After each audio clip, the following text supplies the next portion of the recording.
that being the case, we are all, what's the word I'm looking for? Coagulating towards this danger of the smart city. And I'm going to go ahead and share my screen real quick because I want to show a few things. And whenever you guys can see the multiverse of madness, please let me know. Anyway, so it's like this, and I got to get my comic book geek stuff out, right? When I hear, I've known about smart cities for a long time, since 2012, with all the weirdo conspiracy theory rabbit holes that I went down and then experienced.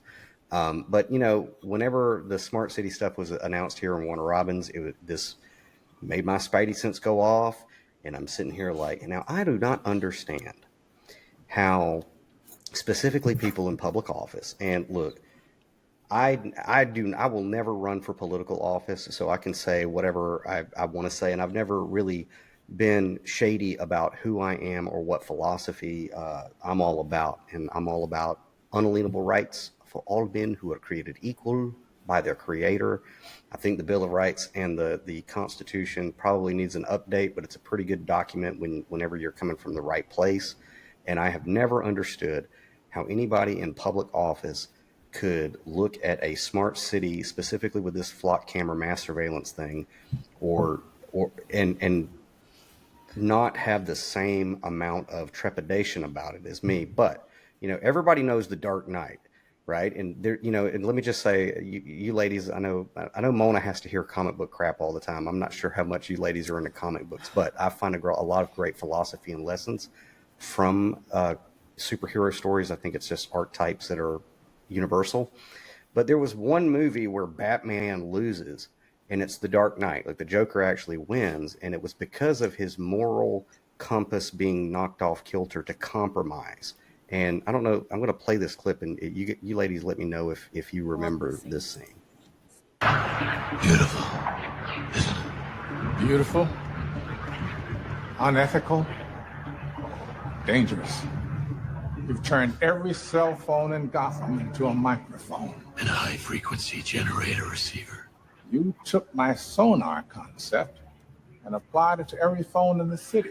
With half the city feeding you sonar, you can image all of Gotham. This is wrong. I've got to find this man, Lucius. At what cost? The database is null key encrypted. It can only be accessed by one person. This is too much power for one person. That's why I gave it to you. Only you can use it. Spying on 30 million people isn't part of my job description. This is an audio sample. If he talks within range of any phone in the city, you can triangulate his position. I'll help you this one time. But consider this my resignation. As long as this machine is at Wayne Enterprises, I won't be. When you're finished, type in your name. And so, did you ladies see this movie and this scene? I did. It's coming back. Like, I'm not that big of a person, but I totally get it. And this movie was made. I love Morgan Freeman. Yeah, it was made like over, I think, 10, 15 years ago now. And it's like Batman loses in that movie because of his compromise, and Morgan Freeman, and I'm like, this is we go to movies like this and we cheer on movies like this, and when it's right in front of us, we can't see it. The whole thing is, okay, we're going to compromise privacy and civil rights to catch the villain, whoever the villain of the week is. And Morgan Freeman's character, Lucius Fox, he's like, this is surveilling unethical. All of these people is just wrong.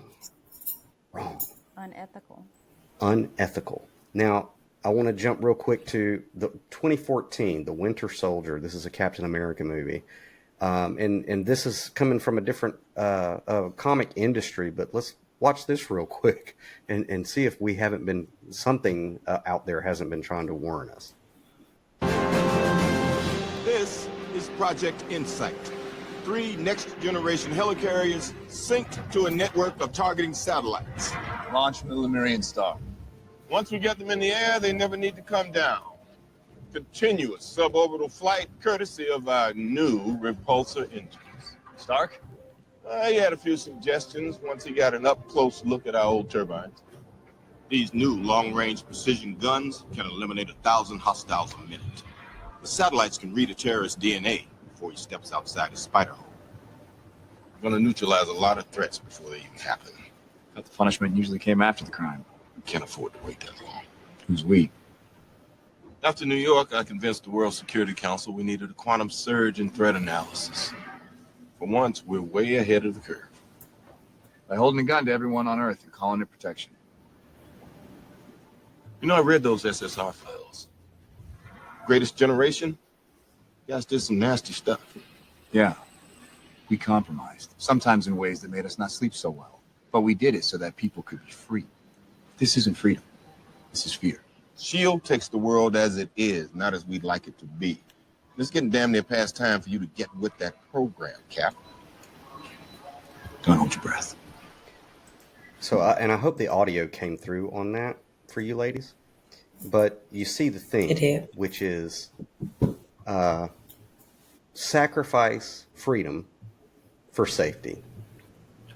You know, and it's like I don't understand how local officials on a local level, a state level, or a federal level, with this in the collective consciousness, the like just clips like this from a decade or more ago, trying to warn us, hey, you know, mass surveillance under the guise of safety is not a good thing. And it's like Benjamin Franklin said, if you sacrifice essential liberty for security, you get neither.